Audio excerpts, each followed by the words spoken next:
Welcome back to Fox and Friends. Joining us now, live from Levin TV studio, is the former Chief of Staff to Attorney General Edwin Meese, a constitutional lawyer and radio talk show host, the great one, Mark Levin, from his hidden bunker. Mark, thank you very much for joining us this morning. On your Thursday evening radio broadcast, you laid out a devastating case about executive overreach of the Obama administration, which many believe metamorphosized itself to tweets that President Trump sent out on Saturday morning accusing potential wiretapping in Trump Tower. We want to give you a case here this morning to lay out what you know about it, and the evidence you have for the potential executive overreach of the Obama administration. Well, pleasure to be here. The evidence is overwhelming. This is not about President Trump's tweeting. This is about the Obama administration's spying. And the question isn't whether it's spied. We know they went to the FISA court twice. The question is, who did they spy on? The extent of the spying. That is, the Trump campaign, the Trump transition, Trump surrogates. And I want to walk you through this, the American people. Exhibit 1. This is all public. Head Street. 2 separate sources with links to the counterintelligence community have confirmed that the FBI sought and was granted a Foreign Intelligence Surveillance Act court. This is spying. In October, giving counterintelligence permission to examine the activity of, quote, U.S. persons in Donald Trump's campaign with ties to Russia. Let me go on. This isn't me. They say the first FISA request, sources say, named Trump, was denied back in June, denied by the court. But the second was drawn more narrowly and was granted in October after evidence was presented of a server possibly related to the Trump campaign and its alleged links to 2 banks. Now, sources suggest that a FISA warrant was granted to look at the full content of emails and other related documents that may concern U.S. persons. Now, I know people are hung up with Trump's word wiretapping. Well, how'd they get access to this server information? Does it really matter if it was wiretapping, electronic surveillance, or whatever it was? Exhibit 2, The Guardian, a well-known right-wing British paper. Here it is. Quote, The Guardian has learned the FBI applied for a warrant from the Foreign Intelligence Surveillance Court over the summer in order to monitor 4 members of the Trump team suspected of irregular contacts with Russian officials. Keep in mind, this is during a presidential election. The sitting president, the incumbent party, is now investigating the presidential candidate of the Republican Party and his campaign to some extent. The FISA court turned down the application asking FBI counterintelligence investigators to narrow its focus. According to one report, the FBI was finally granted a warrant in October. Exhibit 3, McClatchy, another well-known right-wing newspaper. Here they have the agencies. Headline, FBI, 5 other agencies, 5 other Obama administration agencies probe possible covert Kremlin aid to Trump. The FBI and 5 other law enforcement intelligence agencies have collaborated for months in an investigation into Russian attempts to influence the November election, including whether money from Kremlin covertly aided presidential-elect Donald Trump. 2 people familiar with the matter said the agencies involved in the inquiry are the FBI, the CIA, the NSA, the Justice Department, the Treasury Department's Financial Crimes Enforcement Network, and representatives of the Director of the National Intelligence. Are you telling me Barack Obama didn't know what was going on in 6 agencies? As you go on, hold on. Okay, keep going. I'm not done. I need to make the case because the media seems to be confused about their own reporting. New York Times, another well-known liberal outlet, intercepted Russian communications, part of inquiry into Trump associates, January 19. The FBI is leading the investigations, aided by the NSA, the CIA, Treasury Department's Financial Crimes Unit. The investigators have accelerated their efforts in recent weeks, but have found no conclusive evidence of wrongdoing. Listen to this. One official said intelligence reports based on some of the wiretap communications have been provided to the White House. This is the New York Times, another right-wing outlet. 4. Another right-wing outlet, Let's continue. New York Times again. NSA gets more latitude to share intercepted communications. In the final days of the Obama administration, the administration has expanded the power of the NSA to share globally intercepted personal communications with the government's 16 other intelligence agencies before applying privacy protections. Now, why would they do this on the way out the door? Well, March 1, Exhibit 6. Obama administration rushed to preserve intelligence of Russian election hacking. In the Obama administration's last days, listen to this, some White House officials scrambled to spread information about Russian efforts to undermine the presidential election and about possible contacts between associates of President-elect Trump and Russians across the government. I'm not done. Exhibit 7, New York Times.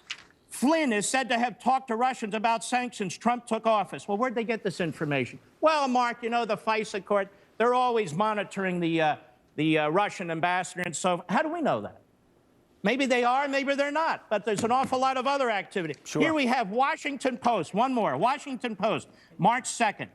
U.S. investigators have examined contacts Attorney General Sessions had with Russian officials during the time he was advising Donald Trump's campaign. The focus of the U.S. counterintelligence investigation has been on communication between Trump campaign officials and Russia. Listen to this.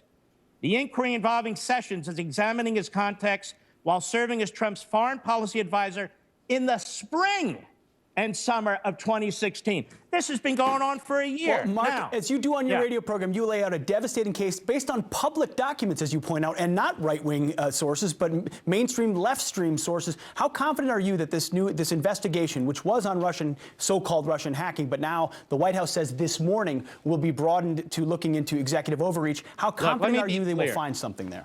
I don't know, but they already found something. The issue isn't whether the Obama administration spied on the Trump campaign or transition or certain of its surrogates. The issue is the extent of it. They went into court a second time. They were so aggressive. They waited 4 or 5 months. They go back in October, weeks before the general election. They narrow their request. All of a sudden, we have leaks coming out on Flynn. Then we have a horrible meeting that took place between Sessions and so forth. And I'm telling you, as a former chief of staff to an attorney general of the United States in the Reagan administration, these are police state tactics. Now, what did Barack Obama know? He knew everything I just read to you apart from 1 or 2 articles. You know how I know? It's in the newspapers. It's right there. So Barack Obama not only knew this, but he gets a daily intelligence briefing. And let me tell you something about daily intelligence briefings.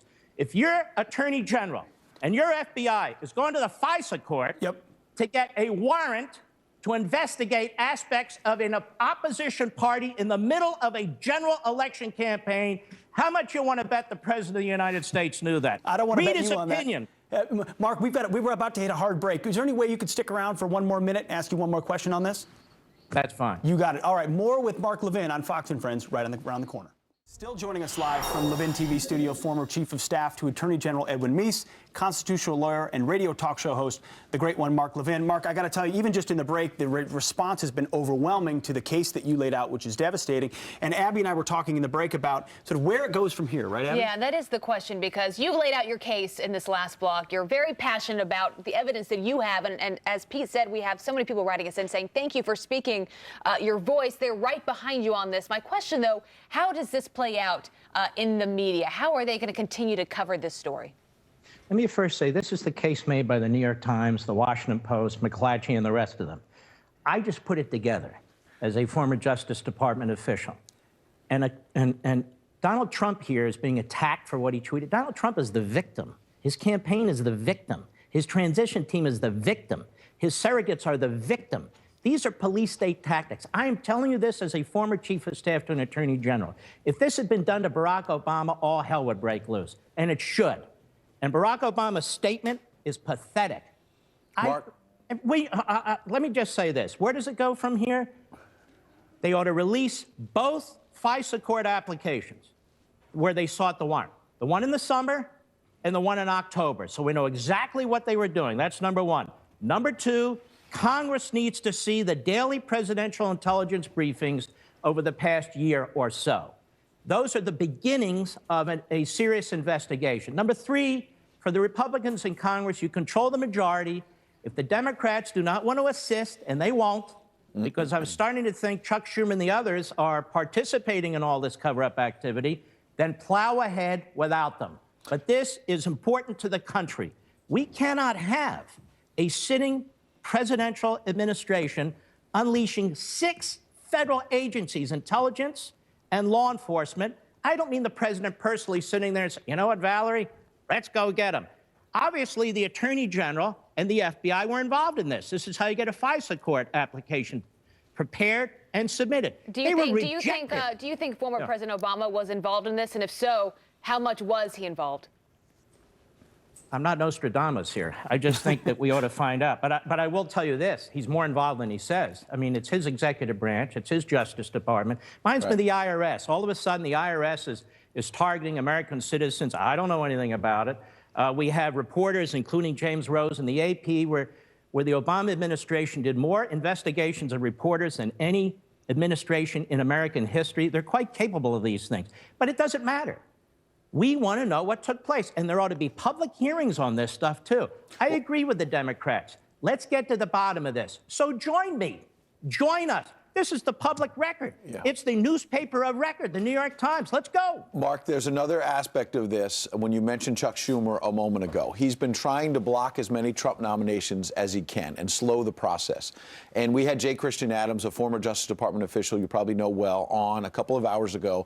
And he was pointing to something very important here, which is now that Jeff Sessions has recused himself, the person in charge here is going to be a career bureaucrat. There'll be career bureaucrats. He said the swamp won because you have people inside justice, some maybe who have been trying to undermine President Trump, who are now in charge of this investigation. And the chances of Chuck Schumer and the Democrats in the Senate confirming the nomination of the Deputy Attorney General, a Trump loyalist, now seems nil. So they have seized control of this investigation, haven't they?